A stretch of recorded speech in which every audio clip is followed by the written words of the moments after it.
Hello, dear friends. Welcome to Allrounder Classes.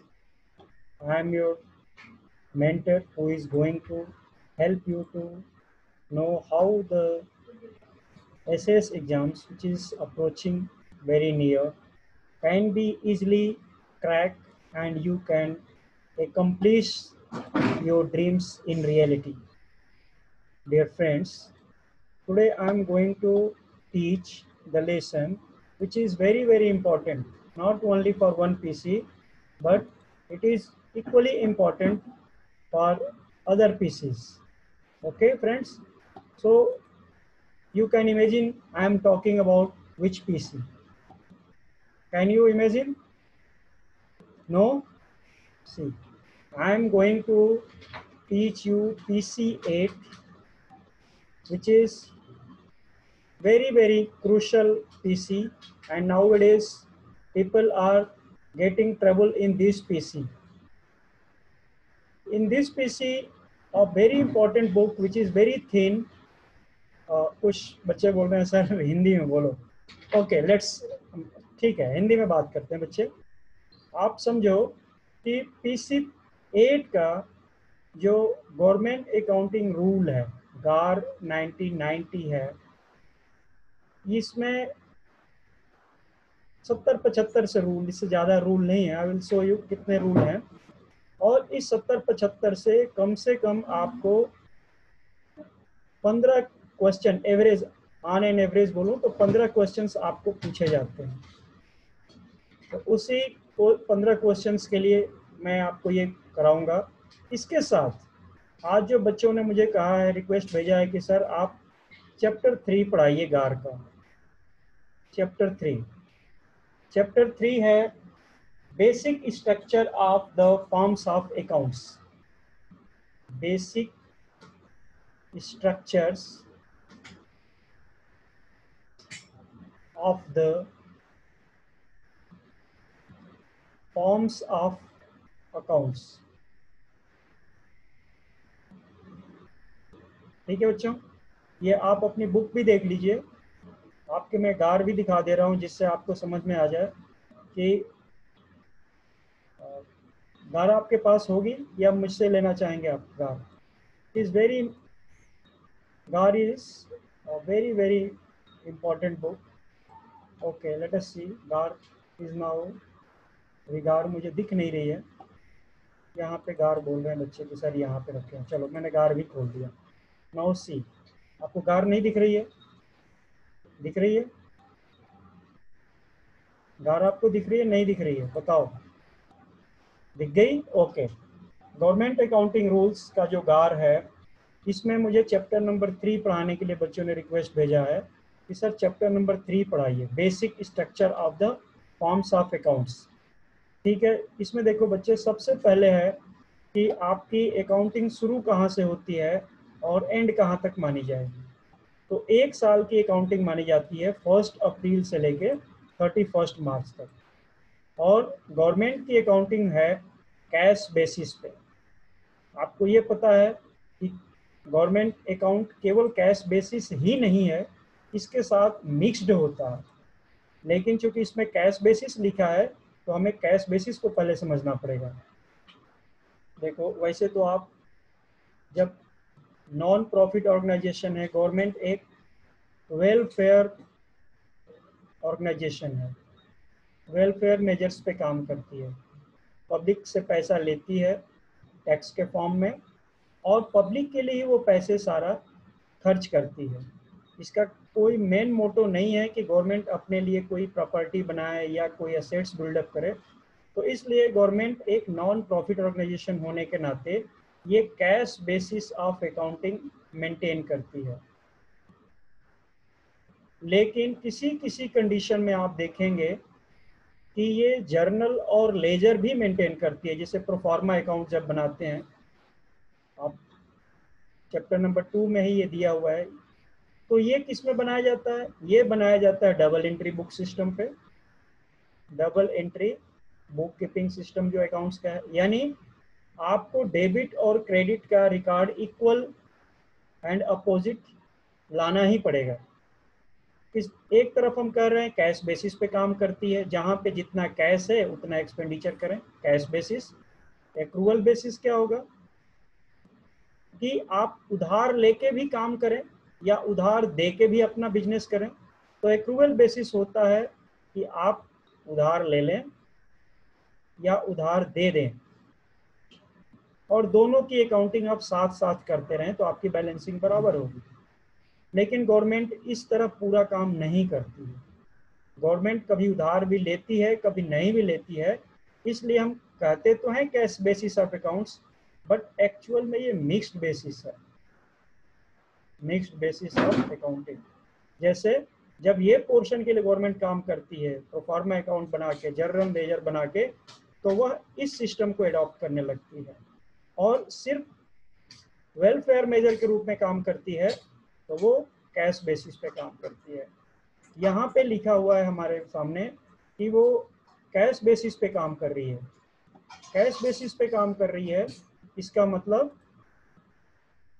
कि हमें ये समझना पड़ेगा कि कैश बेसिस पे गवर्नमेंट काम करती है। जब आंसर आएगा, क्वेश्चन आएगा, तो आप आंसर सेलेक्ट करना, कैश बेसिस ऑफ अकाउंटिंग में गवर्नमेंट अकाउंटिंग होती है। अब गवर्नमेंट्स के फॉर्म ऑफ अकाउंट्स क्या होते हैं? तो गवर्नमेंट के 3 फॉर्म ऑफ अकाउंट्स होते हैं। पहला जो होगा कंसोलिडेटेड फंड ऑफ इंडिया, दूसरा पार्ट होगा कंटीजेंसी फंड ऑफ इंडिया, और तीसरा पार्ट होगा पब्लिक अकाउंट। देखो इसमें ऐसे लिखा है, कोई बच्चे कंफ्यूज हो जाते हैं। कंसोलिडेटेड फंड ऑफ इंडिया जो है वो तीनों के लिए होगा। कंसोलिडेटेड फंड ऑफ यूनियन यानी सेंट्रल गवर्नमेंट के लिए, कंसोलिडेटेड फंड ऑफ स्टेट और consolidated fund of union territory, ये तीनों के लिए होगा। ये जो लिखा है इससे क्लैरिटी नहीं होती है बच्चों की, तो मैं जो आपको लिख के, इसकी क्लैरिटी मैं आपको लिख के बता दूंगा। दूसरी है कंटीजेंसी फंड। ये कंटीजेंसी फंड स्टेट के लिए भी होगा, सेंटर के लिए भी होगा और यूटी के लिए भी होगा। किंतु पब्लिक अकाउंट जो होगा वो सिर्फ यूनियन गवर्नमेंट के लिए होगा और स्टेट गवर्नमेंट के लिए होगा। अब क्वेश्चन पूछता है, देखो यहाँ पे लिखा गया है कि कोई भी पब्लिक अकाउंट यूनियन टेरिटरी के लिए मेंटेन नहीं किया जाता है। तो क्वेश्चन पूछा जाएगा कि यदि पब्लिक अकाउंट का कोई पैसा जो यूनियन टेरिटरी में आ गया है तो उसको हम कहाँ सेटल्ड करेंगे? तो उसका आंसर बनेगा कि हम पब्लिक अकाउंट ऑफ सेंटर यानी यूनियन गवर्नमेंट का जो पब्लिक अकाउंट मेंटेन होता है उसमें हम डाल देते हैं। यानी पब्लिक अकाउंट स्टेट का सेपरेट और यूनियन गवर्नमेंट और यूटी का एक ही जगह पे जाएगा। आगे ये सारे इंफॉर्मेशन लिखे हैं, रेवेन्यू क्या होगी, कैपिटल डेट क्या होगे, ये सारी चीज़ें आपको यदि मैं नटसेल में समझा दूं तो you will be very very happy to know कि सर ने हमारे लिए कुछ काम किया है। ये देखो मैंने सारी चीज़ों को डागर में सागर को समाने की कोशिश किया है। इसको आप समझ लेते हो ठीक से बच्चे, तो ये जो एक पेज का ही है, एक पेज से आपका जो गार हम पढ़ रहे हैं उसका चैप्टर नंबर 3 तो क्लियर होगा ही होगा। ये भी चीज़ आपको पीसी 16 में आने वाली है और पीसी 21 में भी आने वाली है, यही चीज़ घूम फिर के। इवन जो पीसी 22 के भी बच्चे हैं, जो ऑडिट वाले बच्चे हैं, उनको भी ये इन्फॉर्मेशन चाहिए ही चाहिए, क्योंकि 16 में भी उनको पढ़ना है। प्लस जब ऑडिट करने जाते हैं तो ऑडिटर को सारी चीज़ें या ऑडिट ऑफिसर को सारी चीज़ें वो आनी चाहिए जो दूसरे एजेंसी जिस पे काम कर रही है, दूसरे डिपार्टमेंट जिस पे काम कर रहे हैं, तो उनके फंक्शन को भी उनको जानना। ये मेरी क्लासेस है बच्चे, ऑलराउंडर क्लासेस है, लाइव क्लासेस है, डेली आपको पढ़ाया जाता है और ये रिकॉर्डेड वीडियोस नहीं बनाते हैं। यानी 1 to 1 आप बैठते हैं, आपको क्लास में बात होती है, आपके क्लास में जो क्वेश्चन अराइज होते हैं उसको sort out on the spot किया जाता है। ये सिविल ऑडिट और सिविल अकाउंट्स के लिए है। और ये कोर्स पूरे 9 जो पीसीज होते हैं आपके, उन 9 पीसीज को सिर्फ 3 महीने में ख़त्म करने का पूरा स्ट्रक्चर बनाया गया है, मैराथन रेस की तरह। मतलब सैटरडे संडे को भी आपको हॉलीडे नहीं मिलता है। 2 आवर्स पर ए डेज, 2 घंटे आपको पढ़ाए जाते हैं। और फिर सॉफ्टवेयर पे आपको एमसीक्यू पैटर्न का सॉफ्टवेयर है, डेली आपको टेस्ट सीरीज दी जाएगी जो आप पढ़ाया गया उसके बेस पे, और आप उस क्वेश्चंस को करते हैं। ऑन द स्पॉट आपको रिजल्ट पता चल जाता है, उसके आंसर पता चल जाते हैं। ऑलराउंडर ने जो नोट बनाया है, जैसे भी आपको मैं नोट ही अपना दिखा रहा था, ये नोट जो बनाए हुए हैं वो गागर में सागर के तरह ही नोट है। पूरी किताब तो खैर पढ़ना ही पढ़ना है, बट उसका जिस्ट निकाल निकाल कर पेज वाइज बनाया गया है, तो वो आपको इजिली ग्रास्प कर सकते हैं। क्रैमिंग करने की ज़्यादा ज़रूरत नहीं होगी, और आप चाहें उसके लिए तो कांटेक्ट कर सकते हैं। ये व्हाट्सएप नंबर है, इस पर अपना मैसेज दे के। और मैं ये भी बताना चाहूँगा, आप जीमेल पे भी एड्रेस यूज़ कर सकते हैं। और क्लास शुरू हो रहा है, इसलिए आप सोचने समझने में टाइम वेस्ट मत करिए, क्योंकि एग्जाम्स इज सो नियर।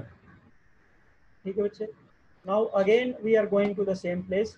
कि सर आपने जो स्ट्रक्चर बनाया है हमें समझाओ। ये आपको स्क्रीन दिख रही है मेरी? दिख रही है ना बच्चे? इसी बेस पे मैं आपको पूरा चैप्टर नंबर 3 पढ़ाने वाला हूँ कि गवर्नमेंट की अकाउंट 3 पार्ट्स में होगी, और उसका कोडिंग पैटर्न कहाँ से कहाँ तक बनेगा। ये कोडिंग पैटर्न मेजर हेड का बनता है बच्चे।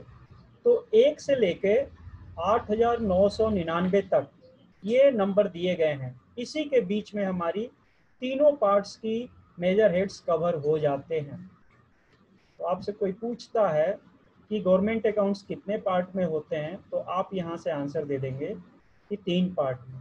Part 1 consolidated fund, part 2 contingency fund, और part 3 public account.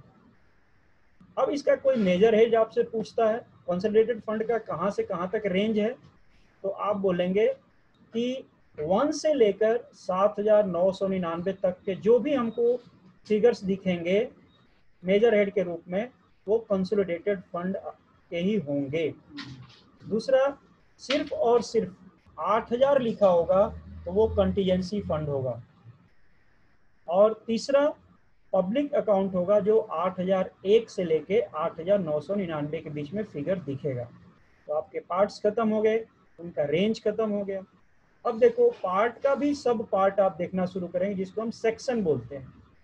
Consolidated fund of India का, या कंसोलिडेटेड फंड ऑफ स्टेट का, या कंसोलिडेटेड फंड ऑफ यूटी का सेक्शन होंगे बच्चे। देखो ये सेक्शन क्या होंगे।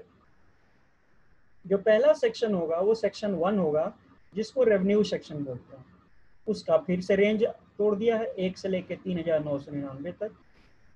सेक्शन 2 जो होगा वो कैपिटल होगा बच्चे, 4,000 से लेकर 5,999 तक। और सेक्शन 3 होगा, उसको public debt, loans and advances बोलते हैं, जो 6,001 से लेकर 7,999 तक होगा।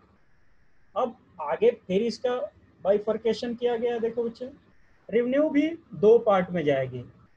रेवेन्यू रिसीट होगी, या तो फिर रेवेन्यू एक्सपेंडिचर होगी। फिर देखो, यदि रेवेन्यू रिसीट होगी तो उसका रेंज ये होगा, और रेवेन्यू एक्सपेंडिचर होगा तो उसका रेंज ये होगा। कैपिटल में रिसीट केवल एक ही होगा, 4,000, और कोई नहीं होगा।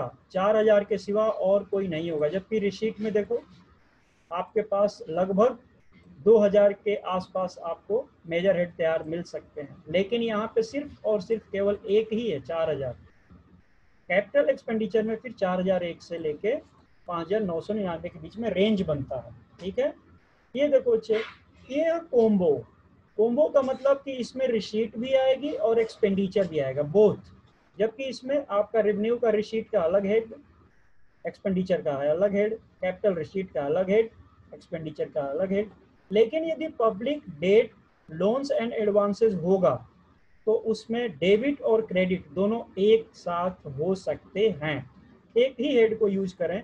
जैसे मान लो मैं कोई भी इसमें से फिगर उठा लूँ, इस 6075 में उठा लिया, तो 6075 को मैं डेबिट भी कर सकता हूँ और 6075 को मैं क्रेडिट भी कर सकता हूँ। जबकि इसमें देखो, यदि मैंने 4202 उठा लिया, मेजर हेड 4202 उठा लिया, तो इसको चूंकि एक्सपेंडिचर है इसलिए मैं सिर्फ और सिर्फ डेबिट ही करूंगा, खर्चा ही होगा मेरा ये। इसकी रसीद यदि मैं बुक करना चाहूँ तो कहाँ होगी सर? 4,000 में होगी। किसी भी नंबर का एक्सपेंडिचर के यहाँ से लेकर यहाँ तक का कहीं भी कोई कैपिटल फॉर्म में रिसीट आ गई तो सिर्फ एक ही हेड में जाएगी। और इसमें कोई आ गई रेवेन्यू साइड में तो उसकी एक्सपेंडिचर अलग। अब मैं आपसे पूछूं कि बच्चे 2202 क्या है, तो आप मुझे तुरंत बताएंगे सर ये रेवेन्यू का एक्सपेंडिचर हेड है, यानी यह हमेशा और हमेशा डेबिट ही होगा, खर्चा होगा। और मैं आपसे पूछ लूं कि बच्चे ये 0046 ये क्या है, तो आप बोलेंगे सर ये रेवेन्यू रिसीट है और इसमें सिर्फ और सिर्फ क्रेडिट ही होगा, इसको हम डेबिट नहीं कर सकते हैं। यानी रिसीट होगी तो हमेशा क्रेडिट होगी, यानी इनकम होगा, हमारे पास पैसा आ रहा है। यदि एक्सपेंडिचर होगा तो उसको हम डेबिट करेंगे, हमेशा खर्चा होता है। इसको भी रिसीट है चूंकि, तो इसको हम क्रेडिट करेंगे, इसको हम डेबिट करेंगे। किंतु इसमें रिसीट और पेमेंट दोनों हो सकती है, यानी इनकमिंग एंड आउटकमिंग दोनों होगा, इसलिए इसको हम डेबिट और क्रेडिट दोनों को यूज कर सकते हैं, एक ही हेड को दोनों फॉर्म में। इसमें देखो 8000 है, इसमें भी वही हाल है, बोथ रेवेन्यू। इसमें हम ये कंटीजेंसी फंड है जो प्रेसिडेंट ऑफ इंडिया के पास सेंट्रल वाले के लिए होगा और गवर्नर के पास होगा स्टेट वाले का। यदि कोई रिसीट आती है तो 8000 में, कोई एक्सपेंडिचर आता है तो भी 8000 में। डेबिट और क्रेडिट लिख के उसको हम डिस्टिंग्विश करते हैं। पब्लिक अकाउंट भी बच्चे यही होता है, इसमें भी बोथ डेबिट और क्रेडिट, यानी रिसीट और एक्सपेंडिचर दोनों एक ही होता है। इसीलिए इसको हम यहाँ से 6001 से लेके और 8999 को हम डीडीआर हेड बोलते हैं। डीडीआर हेड, डीडीआर मतलब क्या हुआ कि आपका डेट, देखो फिर आगे यहाँ पे डिपॉजिट, रेमिटेंस, मतलब डेब्ट भी हो, डेबिट या डिपॉजिट्स भी हो, रेमिटेंस हो, तो यहाँ से यहाँ तक के हेड जो होंगे, जो 6001 से शुरू होकर 8999 तक के जो हेड हैं उसको डीडीआर हेड्स बोलते हैं।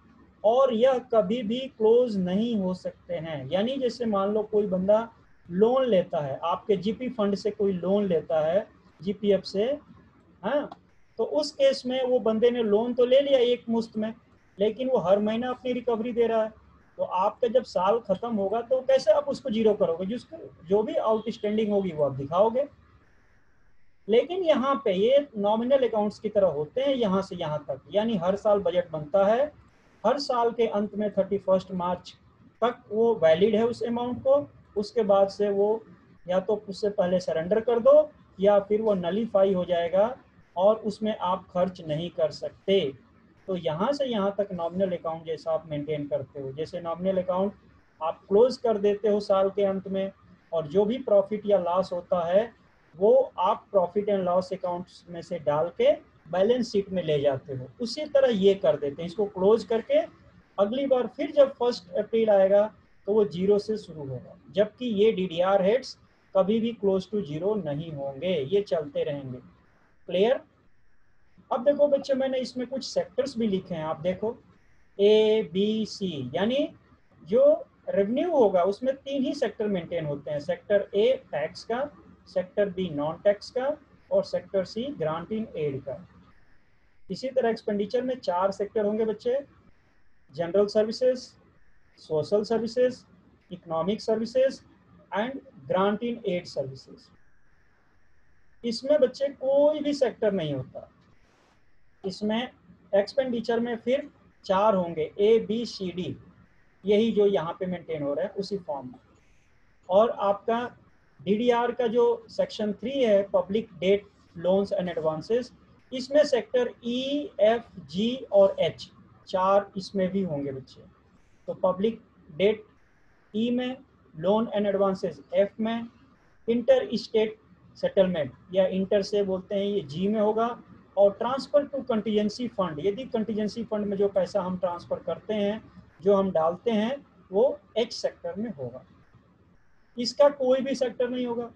इसका जो सेक्टर हो गया बच्चे, देखो एच तक तो यहाँ खत्म हो गया था क्योंकि यहाँ से शुरुआत हो रही थी, एच सेक्टर यहाँ खत्म हो गया, तो आई जे के एल एम एन, एन आपका लास्ट सेक्टर है कैश बैलेंस का, और उसका मेजर हेड है 8999 जो ये है।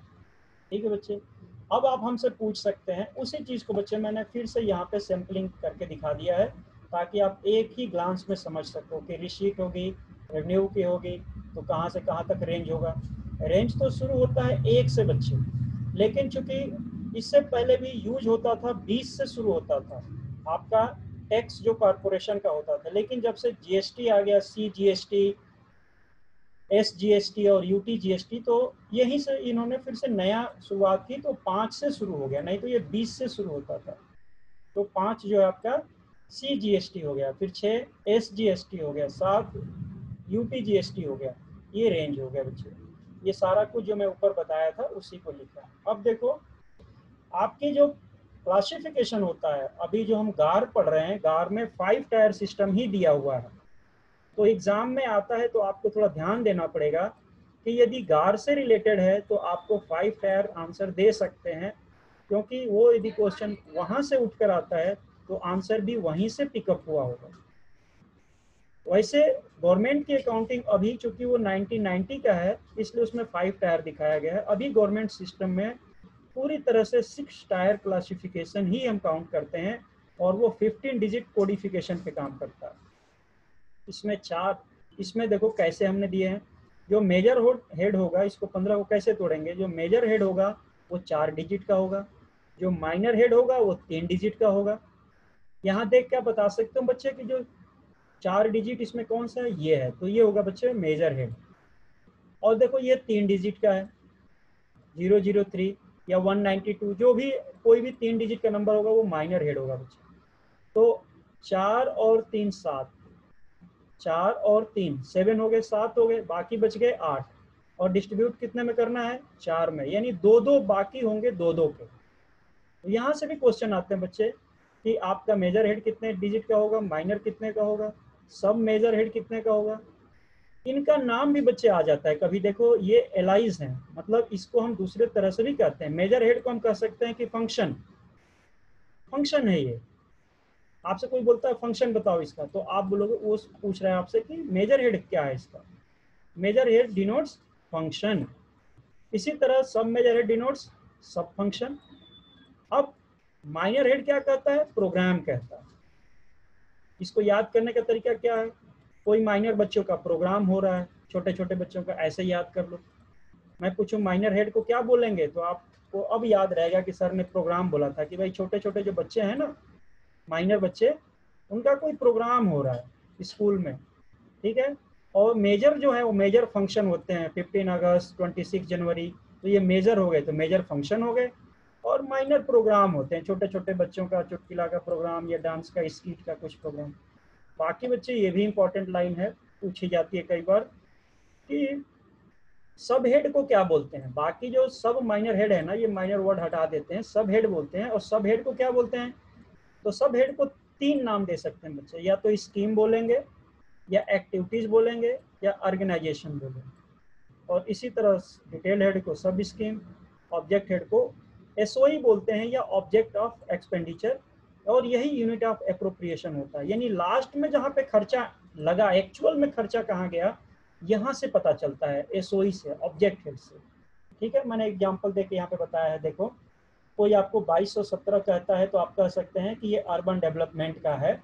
यहाँ से देखो, इसमें से आपका निकल के आ जाएगा कि ये सर, यह रेवेन्यू का एक्सपेंडिचर है, और वो जिस डिपार्टमेंट का है उसका नाम है अर्बन डेवलपमेंट। सर उसका सब मेजर हेड है 80, वो क्या होता है, वो जनरल मेजर हेड है, सब मेजर हेड जनरल है सर। और उसका माइनर हेड क्या है, 003, तो किससे बिलोंग करता है, बोला ट्रेनिंग हुआ होगा। और सब हेड, इसके बाद सब हेड करें तो वो सर जो नए रिक्रूट्स आए हैं ना अर्बन डेवलपमेंट में, जो नए रिक्रूट्स आए हैं उनकी ट्रेनिंग के लिए उनको कंप्यूटर्स की ट्रेनिंग दी जा रही है कि आगे आपको कैसे काम कंप्यूटर पे करना है। तो उनको डिजिटाइजेशन हो रहा है उनका सिस्टम का, उसमें उनको ट्रेनिंग दिया जा रहा है। और जो ट्रेनिंग के लिए बच्चे आए हैं उनकी सैलरी को हम यदि दिखाना चाहते हैं, उनको सैलरी पेमेंट किया गया है, इसलिए पूरा का पूरा 15 डिजिट का आपको कोडिफिकेशन से पता चल गया। अब जो आप पूछेंगे कि सर कार में तो 5 डिजिट ही, 5 ही टायर सिस्टम बोला है, तो वो कैसे 15 डिजिट बनता होगा। बच्चे वो उस तरह नहीं बनता है, उसको जहां जहां पे ब्लैंक है वहां वहां पे जीरो लिखना पड़ता है पहले, तो जहां पे नहीं दिया हो वो जीरो बनता है। और उनकी शुरुआत इस तरह नहीं होती है बच्चे, उनकी शुरुआत होती है सेक्टर से।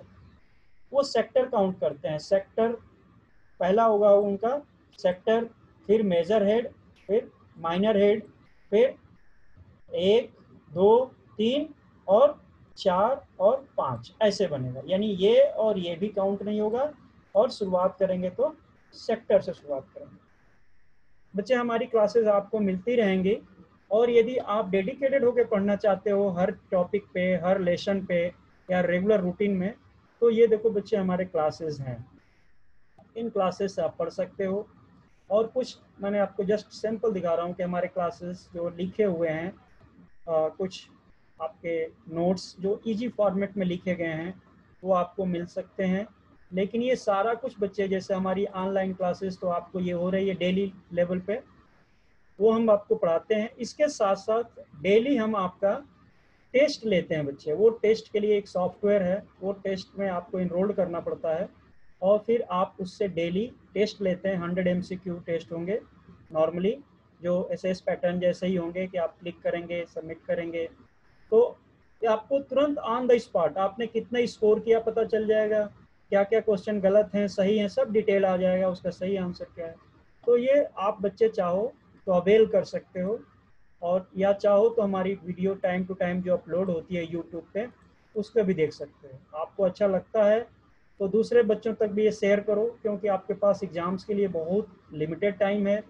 आप लेट करोगे तो फिर आपको तैयारी बहुत जल्दी जल्दी करना पड़ेगा, वो फिर खिचड़ी पकने लगती है, वो सेटिंग्स नहीं हो पाती है। ठीक है बच्चों, तो आपको जो भी करना है आप अपना तैयारी कर लो, ऑलराउंडर के साथ यदि तैयारी करना है ऑलराउंडर के साथ कर लो, अकेले कर रहे हो अकेले के साथ कर लो, और आप अपनी तैयारी अच्छा करो, ताकि फर्स्ट टाइम में या जो भी आपका टाइम अवेल है उससे आप फास्ट कर सको। Okay, all the best, enjoy your life, thank you.